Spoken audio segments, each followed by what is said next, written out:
from the book of Isaiah. You, Lord, are our Father, our Redeemer. You are named forever. Why do you let us wander, O Lord, from your ways, and harden our hearts so that we fear you not? Return for the sake of your servants, the tribes of your heritage. Oh, that you would rend the heavens and come down, with the mountains quaking before you. While you wrought awesome deeds we could not hope for, such as they had not heard from of old. No ear has ever heard, no eye ever seen any God but you, doing such deeds for those who wait for him. Would that you might meet us doing right, that we might be mindful of you in our ways. Behold, you are angry, and we are sinful. All of us have become like unclean people. All our good deeds are like polluted rags. We have all withered like leaves, and our guilt carries us away like the wind.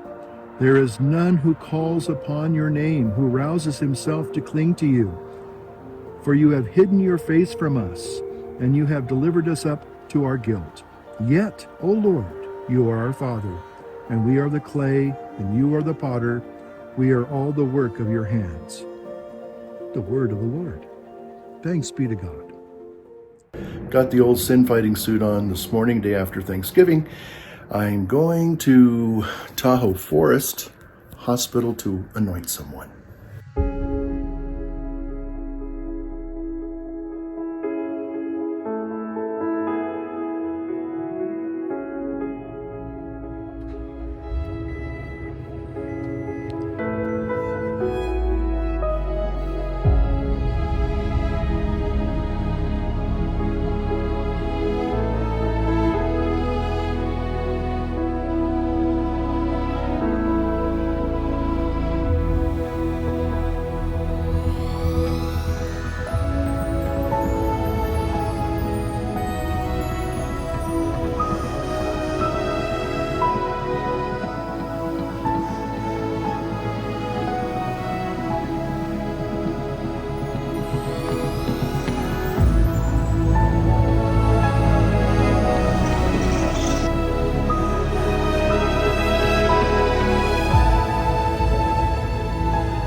It's the first week of Advent. Are you ready for the new liturgical year? Well, hello there, my dear ones and twos and threes. Father Francis with you on this brand new liturgical year, first Sunday in Advent. So, I sure hope that you had yourself a great Thanksgiving. And if you are having leftovers, some turkey and dressing and mashed potatoes and cranberry sauce and pumpkin pie, feel free to invite me over. Yeah. Okay, so, yeah, here we are on this wonderful, wonderful, beautiful new liturgical year 2024. Yeah, that's right. Liturgical year 2024. So, okay, so I'm doing some things that are a little bit different. As you know, those of you who watch my little videos from time to time, I sometimes try different new things. And so, one of my dear friends who I trust, and I sometimes I ask them to give me a critique about things. I've started this new kind of vlogging style, and so I asked my friend what she thought, and she, being a boomer, I guess, and I'm a boomer, certainly an old boomer, just had a birthday not too long ago. And so, I just want to make the videos a little bit more conversational, perhaps a little bit more less didactic. Not to say that, from time to time, maybe just, let's see if that's going to work there. Okay. All right, good. That's working. Just to kind of just change things up, make things just a little bit more, if you will, like I said, a little more conversation, a little less classroomy, I guess. So today I wanted to talk about, the kind of the things that are kind of going on in the church today. And I guess this is what has led me to try to make the videos maybe just a little bit more informal and a little bit more personal, because every time I turn around, there seems to be more problems.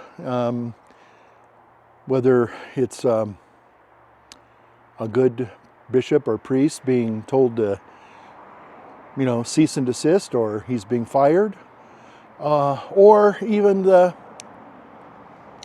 the scandals. Well, I don't know if I want to use the word scandal. That might be a little bit too harsh. But the problems within the Christian community at large, people dealing with their own issues, and sometimes we recognize that, hey, we're all sinners. We're all, we all have feet of clay.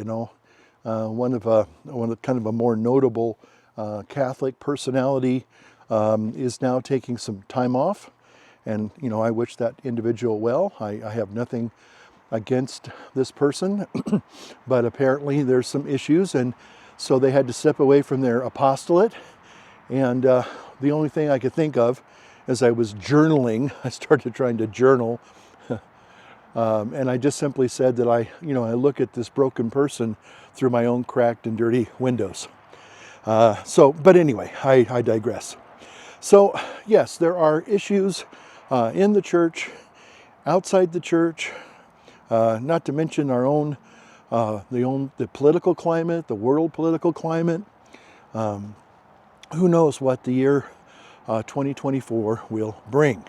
So we're all probably, wondering, what's going to happen, say in the next 6 months, maybe. Who knows? So the first reading is all about calling God our Father and acknowledging that, again, we're our broken vessels. We are, our righteousness as filthy rags, So we have no call to boast. And but the thing is that I think when we look at, vis-a-vis the things that are going on in the world and in the church, a lot of us, myself included, can get really sad and depressed. And we can almost, I guess there's a lot of people who are, scratching their head, and saying, hey, what's going on with the church, and what is my response? And how do I, negotiate this kind of theological obstacle course is what it really is. And maybe landmines too. So he tells us in the Gospels basically to stay awake. And I think it means that we're to be vigilant and aware of what is going on, but at the same time, not to be overly concerned or worried. Here's the thing that I'm starting to, kind of come to a realization about all the kind of the crazy things that are, being talked about in the wake of the Synod on Synodality. And okay, one thing, one thing I'll say is this. Okay, it's not that we look at how do you make the church more relevant, and the Synod was all about trying to listen to all these different voices. And most of these voices, again, it's one thing to be able to listen constructively and help people, but at the same time, you can't allow people's agendas to force you to change fundamental principles in your life, and especially the life of the church. Again, we don't even have the authority to do that. So, but again, it's very upsetting for a lot of people. And I know it's upsetting for me. And also, being a padre is like, all right, what am I supposed to make of these supposed changes that are coming down the pike? So anyway, what I've taken to do is certainly increase my prayer life, committing myself every day to saying a daily rosary and being faithful to morning and evening prayer. In addition to just, praying for people as situations arise, and kind of not letting the situation, which is far bigger than I can have any control over, to not let that really, really, bother me. Because at the end of the day, I have to acknowledge that, it's sort of like I look at it kind of like politics. There's every election year, we're coming up on a big election year, 2024. And yes, who sits at 1600 Pennsylvania Avenue probably is going to have an effect in my life to some extent, but it's kind of a little extent. I have to say that the current occupant of the White House certainly has, I think, really made life a lot more difficult with trying to eliminate fossil fuels because of their agenda on quote-unquote climate change. And so, yeah, I feel it at the gas pump every time I go for a little drive. Yesterday was Thanksgiving Day, and had a wonderful time, but it was not cheap to go on a nice drive. And although I like driving, I used to enjoy driving a lot more than I do now. But when I went to fill up twice, once, at least once and a half, I recognized that yes, it hurt in the pocketbook. And I think there was a little sticker not too long ago where people were placing them on the gas pumps with a picture of Biden, and as your gas pump starts reading these scary numbers, it was a little caricature, and he's handing his little finger up saying, I did that, which he did. But for the most part, if whoever gets elected this next year, maybe some positive changes will come. But for the most part, even though I don't like the politics, I don't like the way the country is going, just like it is in the church. For the most part, whoever sits, whether it's at 1600 Pennsylvania Avenue or who, is occupying the chair of St. Peter, when it comes to the foundational Orthodox traditional faith, they don't really have a lot of sway in my life. It would be like if we got a memo saying you're not supposed to say the Our Father or the Hail Mary. Oh, and by the way, that has happened in some churches. So again, what do you make of that? So what to make of all that is that you just you carry on. You continue to live a life of faith, regardless of what somebody tells you. Again, you're going to, okay, the reading from Isaiah is that, first it starts off talking about God as our Father, and it ends with talking about God as our Father. And, he has already established and revealed through, divine. And why is it doing that? Anyway, sorry about that. I'm still learning how to use these devices. I'm using my Osmo Pocket 3, which I got just a couple weeks ago. And I'm trying to, I have so many other cameras that I'm trying to put into this collage of making my videos now. And it's still a learning process. And so anyway, but I digress. So here's the thing is that, when certain people who should know better, let me just say that, who should know better, try to, say, well, you're not supposed to, say certain prayers, if they're Latin especially, you're bad if you do that. Or tell you that certain things are, up for debate. Maybe not. I think in the end, you just have to look at it like a politician, especially when they're acting like politicians. And